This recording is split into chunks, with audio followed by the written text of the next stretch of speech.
Bonjour à tous, merci d'avoir cliqué sur la vidéo. J'espère que vous allez bien. Alors aujourd'hui dans cette vidéo, je vous propose de répondre à 10 questions sur la location de meublés touristiques. Donc que ce soit la location sur les plateformes comme Airbnb ou Booking ou la location saisonnière en direct, eh bien à travers ces 10 questions, on va essayer de faire le tour de tout ce qu'il y a à savoir sur le sujet, que ce soit concernant les formalités déclaratives, les obligations fiscales, le statut social, bref, tout ce que vous devez savoir sur le sujet. Si vous vous intéressez un peu au sujet, vous savez sans doute que récemment il y a eu beaucoup d'évolutions législatives et qu'il va y en avoir encore beaucoup à prévoir. Donc cette vidéo, elle est à jour notamment de la dernière réforme qu'on appelle la loi Le Meur, et donc qui s'applique à partir du 1er janvier 2025. Si jamais à l'avenir des évolutions sont à prévoir, eh bien je vous proposerai d'autres vidéos sur le sujet, mais voilà. Aujourd'hui on va parler donc de la situation de la location mobilière touristique en 2025. Et on commence tout de suite avec la première question. Tout simplement, c'est quoi la location de meublés touristiques? Alors la bonne nouvelle, c'est que en fait la loi elle est assez précise sur ce qui constitue une location de meublés touristiques. La location de meublés touristiques, c'est la location d'une villa, d'un appartement ou d'un bien immobilier qui est exclusivement utilisé et occupé par le locataire et qui est loué pour une période de courte ou de moyenne durée, c'est-à-dire à la journée, à la semaine ou au mois. À ces définitions légales, eh bien, on peut ajouter qu'en général, la location de meublés touristiques, elle s'effectue sans autre prestation commerciale, que ce soit par exemple le petit déjeuner, l'accueil ou le ménage quotidien. Toutes ces prestations sont réservées à d'autres formes de location. Et donc ces différents éléments, eh bien, c'est ce qui distingue la location de meublés touristiques de l'activité hôtelière ou encore de l'activité de chambre d'hôte. Deuxième question, faut-il avoir un numéro ciré pour faire de la location de meublés touristiques? Alors ça c'est très important, oui, que ce soit pour les loueurs professionnels ou pour les loueurs non professionnels, on y reviendra plus tard, il faut impérativement disposer d'un numéro SIRET. Et donc pour cela, il faut s'enregistrer comme entreprise auprès du guichet unique. Donc les démarches sont à effectuer en ligne sur la plateforme de l'INPI qui gère le guichet unique. Et cette inscription, eh bien, elle vous permet d'obtenir un numéro SIRET et également d'indiquer le régime fiscal sous lequel vous allez exercer votre activité. Et ça aussi, on y reviendra dans un instant. Troisième question, faut-il déclarer la location en mairie? Là aussi c'est très simple, oui, la location de meublés touristiques est obligatoirement déclarée auprès de la mairie. Par contre, il existe deux procédures possibles. Vous avez la déclaration simple qui s'applique dans la plupart des mairies et qui se fait via une plateforme en ligne.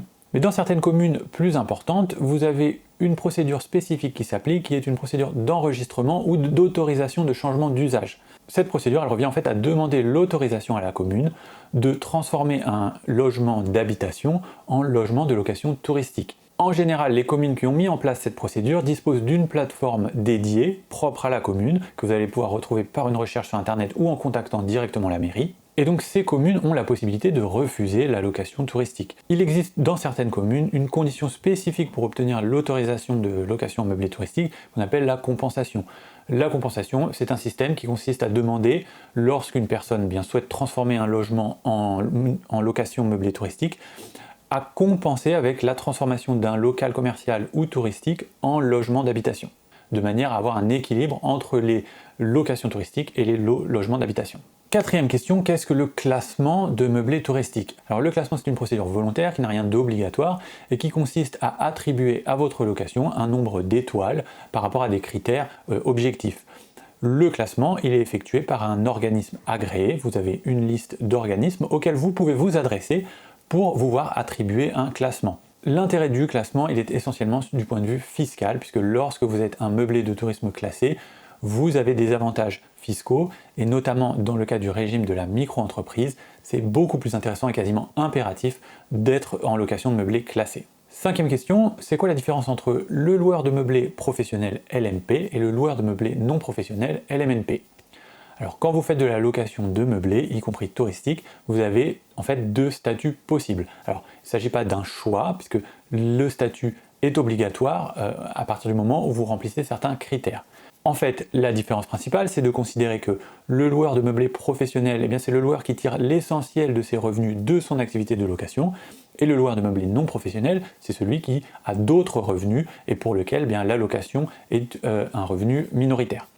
Les critères en réalité sont beaucoup plus précis.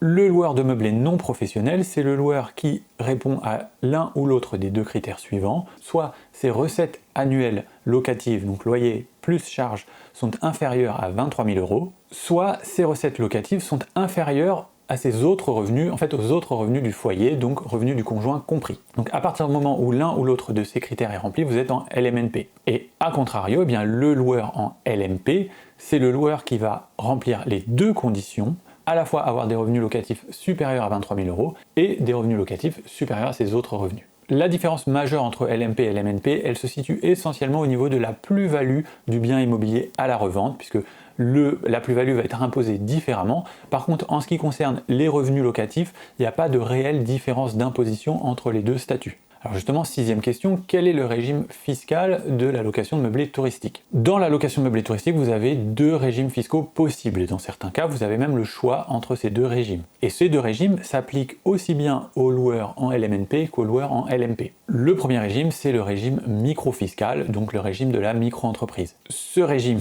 il est possible à partir du moment où les recettes de la location sont inférieures à un montant annuel, donc soit de 77 700 € pour la location de meublés touristiques classés, soit de 15 000 € pour la location de meublés touristiques non classés. Donc vous voyez que pour la location non classée, le seuil de chiffre d'affaires pour bénéficier du régime micro, il est beaucoup plus bas. L'avantage de ce régime micro-fiscal, eh bien, c'est que d'une part déjà, il est beaucoup plus simple à gérer, il y a très peu d'obligations comptables, il suffit simplement de faire une fois par an la somme de tous les revenus locatifs qui ont été perçus et d'en faire la déclaration dans la déclaration annuelle d'impôt. Et dans ce cas, l'impôt sur le revenu, il est calculé en appliquant un abattement forfaitaire sur les recettes locatives. Cet abattement, il est de 50% pour les locations classées et de 30% pour les locations non classées. Donc vous voyez ici aussi la location classée plus intéressante parce que l'abattement est plus important. Mais à l'inverse, et donc il n'y a pas de possibilité de déduire les charges réelles de la location. À savoir que ces règles, elles s'appliquent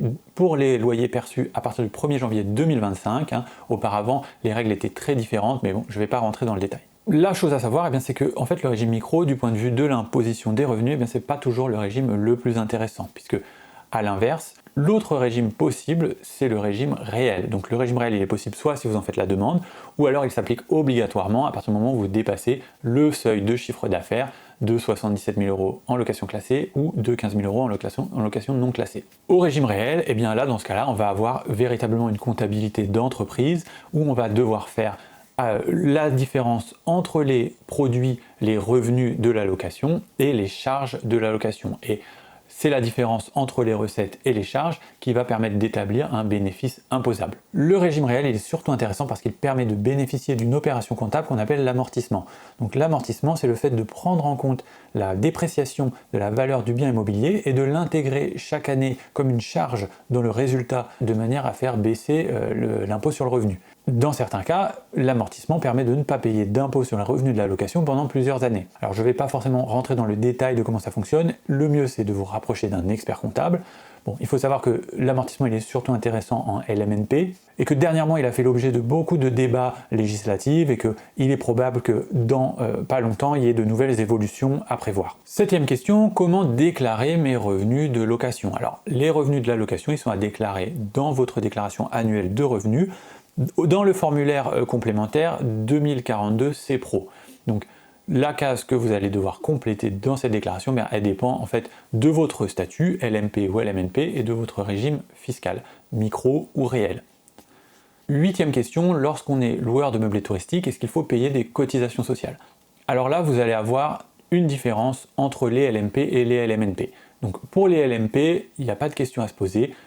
Tous les loueurs en LMP doivent payer des cotisations sociales. Donc tous les loueurs en LMP sont affiliés à la sécurité sociale des indépendants et doivent payer des cotisations sociales. Donc en fonction du régime fiscal, au régime micro, ces cotisations sociales elles sont payées tous les mois au trimestre à l'URSSAF.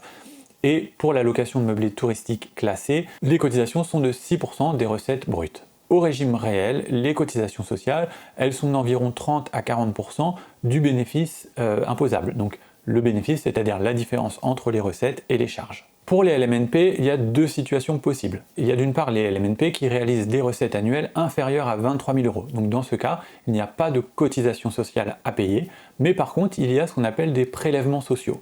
Les prélèvements sociaux, ils sont payés lors de la déclaration annuelle de revenus et ils sont de 17,2% des recettes après abattement. Les LMNP qui ont des recettes annuelles supérieures à 23 000 € payent des cotisations sociales. Dépasser le seuil des 23 000 €, ça ne veut pas dire qu'on sort du statut LMNP, mais par contre ça veut dire qu'on est affilié à la sécurité sociale et qu'on doit payer des cotisations sociales. Les cotisations sociales, elles sont payées au régime micro tous les mois au trimestre à l'URSSAF, elles sont de 6% des recettes, ou alors au régime réel, eh bien, elles sont d'entre 30 et 40% du bénéfice. 9e question, est-ce que la TVA s'applique à la location de meublés touristiques? Alors, en principe, non, la TVA ne s'applique pas aux locations de meublés, y compris touristiques. Il y a une exception lorsque la location de meublés touristiques s'accompagne de ce qu'on appelle des prestations para-hôtelières. Donc précisément, c'est la fourniture de petits déjeuners, de linge de maison tous les jours, l'accueil de la clientèle. Et donc, lorsque vous avez au moins 3 de ces services qui accompagnent la location touristique, eh bien dans ce cas, l'activité est soumise à la TVA.